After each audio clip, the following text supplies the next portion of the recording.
When we think about what drives us to take care of ourselves, to exercise, to eat well, to move our bodies, we often think of motivation. We wait for the feeling to arrive, like a spark that suddenly gets us going. But motivation is unreliable. It's fleeting. It comes and goes with our mood, the weather, or how well we slept the night before. Discipline, on the other hand, is not about how we feel. It's about what we decide. It's about showing up for ourselves, even when we don't want to, especially when we don't want to, because in those moments, something powerful happens inside the brain.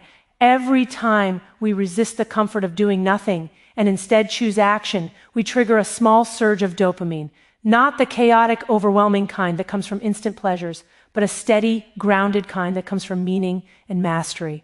Over time, that consistency reshapes the brain's reward pathway. The same way years of bad habits wire us into lethargy, years of small daily acts of discipline can wire us back into vitality. For women over 60, this isn't just about staying fit. It's about reclaiming agency. The body changes, yes, joints ache, energy dips, recovery takes longer. But the brain never stops adapting. Neuroplasticity, the brain's ability to rewire itself, remains alive throughout life. When you move, even gently, you send a message to your brain that says, I am still here. I am still growing. Motivation might make you start a routine, but discipline is what keeps you grounded when motivation disappears, and it always disappears. Discipline becomes the quiet friend who walks beside you when the world grows silent, when no one is cheering, when progress feels invisible. And something remarkable happens when you stay consistent long enough. Your identity begins to shift. You stop saying, I'm trying to stay active, and start saying, I am active. That's the essence of long-term change. Not chasing the next burst of inspiration, but creating a rhythm that outlasts emotion. So don't wait to feel motivated. Set the alarm, lace your shoes, breathe, move, do it again tomorrow. The magic is not in the feeling, it's in the doing. And with each small act of discipline, you are not just strengthening your muscles, you are rewiring your brain for resilience, purpose, and joy. Motivation is fleeting. Discipline rewires the brain. Motivation feels good. It's that rush of excitement before starting something new, a burst of dopamine that gives us energy, purpose, and hope. We often wait for that feeling to arrive before taking action. But the truth is, motivation is unreliable. It rises and falls with circumstances we can't control, our sleep, our mood, the weather, or even a passing comment from someone else. It's a feeling, not a foundation. Discipline, on the other hand, is the opposite of a feeling. It's a decision. It's what we do when we don't feel like doing anything. Neuroscience tells us that our brains are designed to seek pleasure and avoid pain. That's how dopamine works. Every time we choose a behavior that gives us immediate comfort, we reinforce the brain's tendency to crave ease and avoidance. Over time, that comfort loop traps us. We start associating effort with pain and avoidance with relief. But when we deliberately choose discipline, when we push through discomfort and act without waiting for motivation, we begin to reshape that loop. The first time we do it, it feels hard. The brain protests, dopamine dips. But after repeating that act of discipline, something remarkable happens. The brain starts to link effort itself with reward. This is called effort-based dopamine release. It's slower, steadier, and far more sustainable than the short-lived burst of motivation. For a woman over 60, this understanding can be life-changing. At this stage, society often tells us to slow down, to rest, to accept decline as natural. But the brain doesn't retire. It's still capable of growth, of rewiring itself, of building new habits that bring strength and vitality. When you move your body, even gently, you're sending a biological signal to your brain, I'm still alive, I still matter. That message, repeated daily through discipline, becomes a new neural truth. Discipline creates consistency, and consistency changes identity. Each small act, showing up for your walk, doing your stretches, resisting the urge to quit, adds up. The brain learns, this is who I am now. And as that identity strengthens, motivation begins to follow, not lead. Ironically, discipline is the soil from which genuine motivation grows. The beauty of discipline is that it doesn't depend on mood. You don't have to feel inspired to act. You act first, and the feeling catches up later. This reversal is what rewires the brain.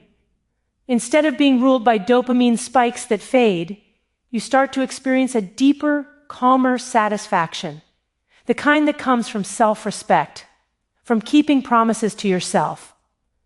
So when the next morning comes and you don't feel like moving, remember that resistance is not a sign to stop. It's a sign that you're standing at the doorway of growth.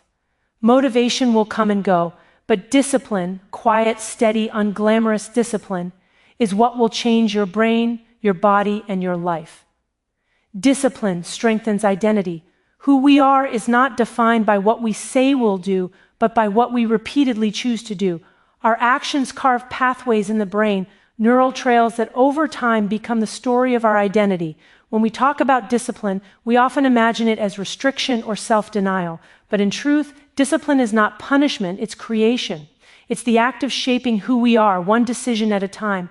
Every time you follow through on something difficult, you are sending a message to your brain, I can rely on myself.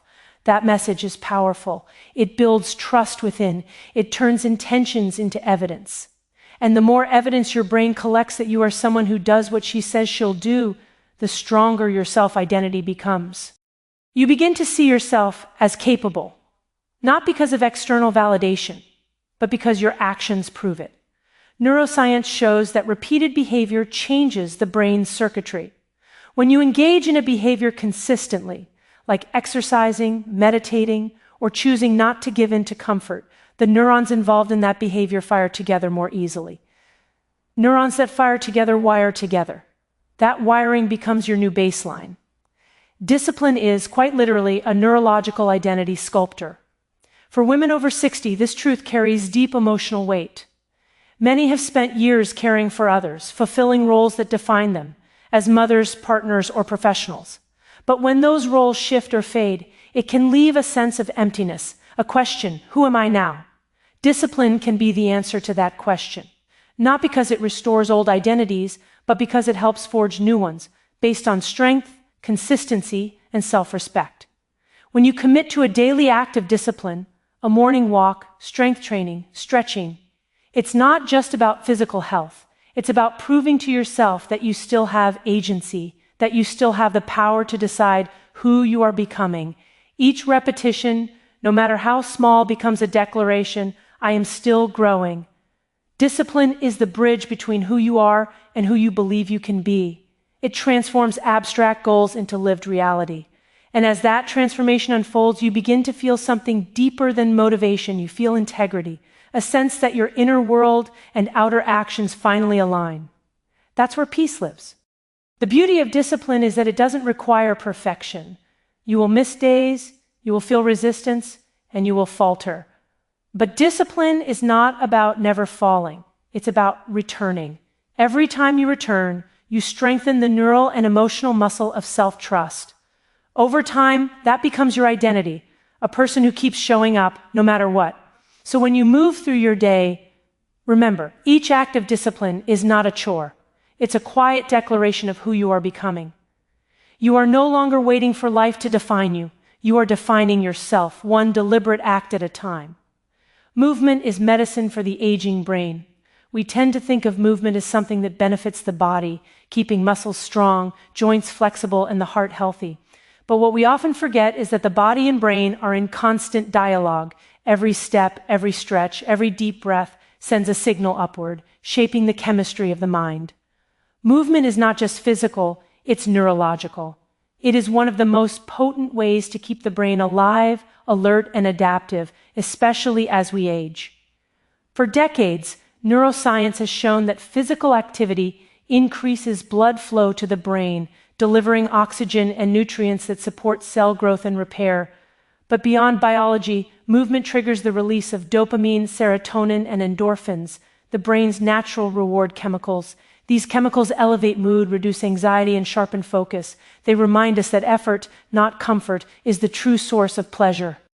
When we move, especially in consistent and intentional ways, we activate something remarkable. Neuroplasticity, that's the brain's ability to form new connections, even after 60, 70, or beyond. It means that your brain can still learn, adapt, and grow stronger. But neuroplasticity is not automatic. It depends on challenge. The brain thrives when we push just slightly beyond what's easy. That's why discipline, showing up even when it's uncomfortable, matters so deeply. Each movement, each repetition is a small act of rewiring. For women over 60, movement is more than an exercise routine. It's a declaration of vitality. It says, I am not done evolving. The cultural message that aging means decline is deeply embedded, but it's also deeply false. The science tells a different story. The brain of an active older adult can be more flexible, more emotionally balanced, and more resilient than that of someone decades younger who remains sedentary. Movement keeps the lights on inside the mind. And this doesn't mean extreme workouts or chasing exhaustion. The kind of movement that heals the aging brain is consistent, mindful, and steady. A walk in the morning sun, gentle resistance training, stretching that reconnects you to your body's rhythm. Each of these acts restores balance to the pleasure-pain system, a core concept in addiction science. Too much comfort dulls the brain's reward system, but a small dose of healthy discomfort, the kind that comes from movement, wakes it up again. The reward from movement is not just chemical, it's emotional. You begin to feel alive in your own skin. You experience a kind of grounded energy that doesn't depend on caffeine or external validation. And that feeling, that self-generated sense of well-being, is what sustains motivation long after the initial excitement fades. So when you move, know that you're not just maintaining your body, you're nourishing your mind. You're reminding your brain that it's still adaptable, still learning, still capable of joy. Movement is not punishment, it's communication, a way of telling yourself, I am still here and I am still becoming. The reward is not in the result, but in the repetition. We live in a culture obsessed with outcomes, numbers on a scale, miles walked, calories burned, goals achieved. We measure progress by what can be seen, counted, or compared. But the human brain, in its quiet wisdom, doesn't thrive on outcomes. It thrives on rhythm, on patterns, on the steady repetition of behavior that brings structure and meaning. True transformation happens not in the moments of victory, but in the unseen moments of effort that lead up to it. Dopamine, the brain's key reward chemical, isn't just released when we achieve a goal, it's released as we move toward it. The anticipation, the process, the daily act of showing up, that's where the brain learns to find satisfaction. When we focus only on results, we deprive ourselves of this natural rhythm. We chase a fleeting high, then crash into emptiness once the goal is achieved. But when we learn to find pleasure in the repetition itself, in the ritual of practice, the reward system stabilizes. We experience what I call sustainable pleasure, a calm, enduring satisfaction that doesn't depend on winning or finishing. For women over 60, this truth carries profound meaning. After decades of striving for family, career, or expectations, the chase for outcomes can become exhausting. The beauty of this stage of life is that it invites us to shift focus from achievement to embodiment, to move not because we're chasing something, but because movement itself is the reward. Each time you engage in the same simple practice, walking, stretching, breathing, you are strengthening neural pathways that anchor stability, calm, and confidence. Repetition is not monotony, it is mastery. The brain learns through repetition, through the firing of the same neurons again and again, until the behavior becomes effortless. This process, called myelination, coats the brain's wiring with protective layers, allowing signals to travel faster and more efficiently. It's how habits are formed, how confidence is built, and how identity is rewritten. Each repeated act of discipline becomes a vote for the person you're becoming. There's also a deep psychological shift that happens with repetition. When you stop needing novelty to feel alive and begin finding beauty in what's familiar, you start living from a place of peace rather than restlessness. The daily walk becomes a meditation. The simple act of showing up becomes an affirmation that your worth is not tied to progress, but to presence. In a world that constantly demands more, repetition teaches us to stay, to remain with what is uncomfortable until it becomes empowering, to find fulfillment not in finishing, but in continuing. That's where the brain heals from the overstimulation of modern life. That's where we rediscover balance. So the next time you find yourself asking, is this making a difference? Remember, it already is. Every repetition is a quiet whisper to your brain, a message that says, I am consistent, I am steady, I am enough. The reward is not waiting for you at the finish line. It's happening right now, with every deliberate step you take. Every small act of discipline restores balance. The human brain is always searching for equilibrium, a delicate dance between pleasure and pain. Every time we experience pleasure, dopamine rises. But after that rise, it inevitably falls below baseline, leaving us in a temporary state of discomfort. That's the brain's way of restoring balance. The more intensely we chase pleasure through food, screens, comfort, or avoidance, the deeper that crash becomes. Over time, we start to live in the valley, constantly craving another hit to feel normal again. The tragedy is that in seeking relief, we lose balance. Discipline is what restores it. When we choose structure over impulse, when we resist the easy path in favor of the meaningful one, we help the brain recalibrate. We stop flooding it with artificial highs and instead teach it to find pleasure in moderation, in purpose, in effort. That's not deprivation, it's alignment. It's a return to the natural rhythm of pleasure and pain that our nervous system was designed to live within. For women over 60, this rebalancing is not just neurological, it's emotional and spiritual. So much of life up to this point may have been about giving, caring for others, meeting demands, managing change. And somewhere in all of that, it's easy to lose connection to your own center. Discipline becomes a way of coming home to yourself. It's a quiet promise, I will show up for me, even when it's uncomfortable. Each time you follow through, you restore a small piece of balance in your mind, in your body, in your sense of self. From a neuroscientific perspective, discipline activates the prefrontal cortex, the part of the brain responsible for decision-making, self-control, and long-term planning. Each time you make a disciplined choice, you strengthen those neural circuits. The more you practice, the easier it becomes. Eventually, the act of choosing structure starts to feel good. Not because it's easy, but because it creates stability. The brain learns to associate effort with peace, not pain. Balance is not about removing all struggle. It's about creating harmony between effort and ease. Small acts of discipline, taking a walk instead of sitting all day, choosing water over sugar, turning off the screen an hour earlier, are not trivial. They are micro-adjustments that move your internal system back toward equilibrium. The effects accumulate quietly but powerfully. With each act, you are regulating dopamine, calming inflammation, and building emotional resilience. And something else happens along the way. You begin to trust yourself again. Each disciplined act becomes evidence that you can depend on your own strength. That self-trust brings peace, and peace brings balance. So when the temptation to quit appears, when your mind whispers it doesn't matter, remember that it does. Every small act matters. Each moment of discipline is a step away from chaos and a step toward harmony. You are not punishing yourself, you are healing yourself. Bit by bit, act by act, you are restoring balance. The balance between pleasure and pain, between doing and being, between who you were and who you are still becoming.